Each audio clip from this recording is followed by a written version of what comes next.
আসসালামু আলাইকুম। আরও একটা নতুন ভিডিওতে সবাইকে স্বাগতম। তো আজকে হলো আমরা আমাদের খামারের যেই কুরবানি উপযুক্ত গরুগুলো আছে সেই গুলাকে বের করব।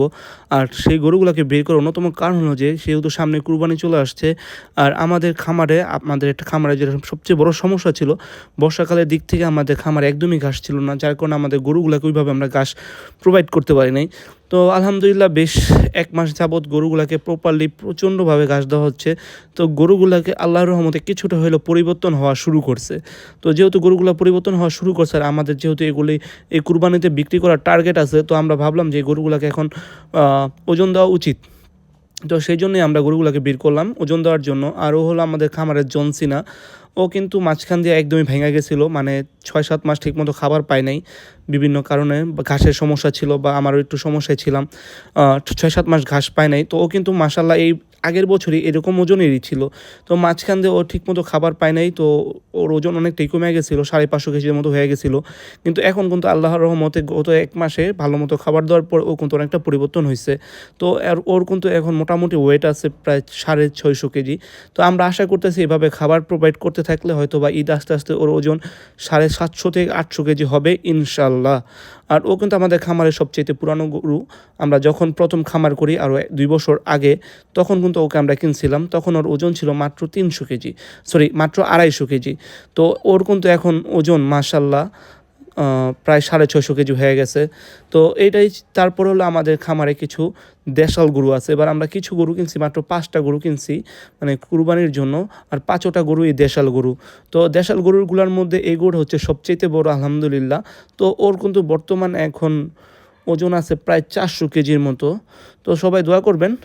আর এই যে এইখানে হলো আমাদের আরেকটা দেশাল গরু, মানে একদম এগুলি কিন্তু অরিজিনাল দেশাল গরু, মানে আগেরটা একদমই অরিজিনাল দেশাল গরু, এটাও দেশাল গরু। তো আমরা হলো কুরবানিতে সবসময় চেষ্টা করি এই ধরনের গরুগুলাই কালেক্ট করার জন্য। ফ্রিজিয়ান গরু খুব একটা আমরা কুরবানির জন্য কালেক্ট করি না। আগে প্রথম যে গরুটা দেখছেন ওই গরুটা হলো যে ফ্রিজিয়ান গরু, যেটা আমি শখ করে রাখছিলাম। আমার ওইটা অনেক ইচ্ছা ছিল এই গরুটা আমরা ১ টন প্লাস করব, কিন্তু আনফর্চুনেটলি ওইটাকে ওইভাবে আমরা টেক কেয়ার করতে পারিনি, ওইভাবে খাবার প্রোভাইড করতে পারি নাই, যার কারণে আশা অনুরূপভাবে ওইটা অতটা একটা ওজন বাড়ে নাই। তো যাই হোক, ওই গরুটা আমরা এই বছর বিক্রি করে দিব, ফ্রিজিয়ান গরুটা। তারপর দেখতে পাচ্ছেন এই যে আরও একটা গরু, এটাও কিন্তু অরিজিনাল দেশাল গরু, মানে এগুলা কিন্তু একদম অরিজিনাল দেশাল গরু। এই গরুগুলাতে কিন্তু মানে কুরবানিতে প্রচুর পরিমাণে আপনার চাহিদা থাকে, আর এই গরুগুলা কিন্তু মূলত বিক্রি হয় সৌন্দর্যের উপর ভিত্তি করেই। আর আমিও কিনে আনছি এই গরুগুলাকে তাদের সৌন্দর্য দেখে। মাশাল্লাহ দেখতে পাচ্ছেন গরুটার ঝোলটা কত বড় গলার থেকে, তারপর নাভিটাও মোটামুটি কত বড়। আর তারপরে দেখতে পারতেছেন যে গরুটা, এটা হলো আমাদের খামারের গরু, মানে গত বছরও আমাদের খামারে হয়েছিল, মানে ওকে শহর মাকে কিনে আনছিলাম, ও হলো আমাদের খামারের প্রথম বাছুর বাচ্চা। তো প্রায় ১.৫ বছরের মতো হয়ে গেছে। তো ওকে তো আর আমরা এই বছর কোনোভাবেই বিক্রি করব না, সামনের বছর ইনশাল্লাহ এটা আমরা বিক্রি করব। তো ওরে কিন্তু ওর জন্মের পরে একবার ওজন দেওয়া হয়েছিল, ও তখন প্রায় ৫৫ কেজির মতো ওর জন্ম ওয়েট ছিল। তারপরে কিন্তু ওকে আর ওয়েট দেওয়া হয় নাই। তো ১ বছর পরে ওকে আমরা আবার ওজন দিলাম, তো মোটামুটি একটা ভালো ওজন হয়েছে। তারপরে যে আরেকটা গরু দেখতে পারতেছেন, এটাও একটা দেশাল গরু। এই গরুটা কিন্তু মাশাল্লাহ শাহিওয়ালের পার্সেন্টেজ অনেক বেশি, ওর ঝোলটাও অনেক বড়, নাভিটা অনেক বড়, লেজটা অনেক বড়।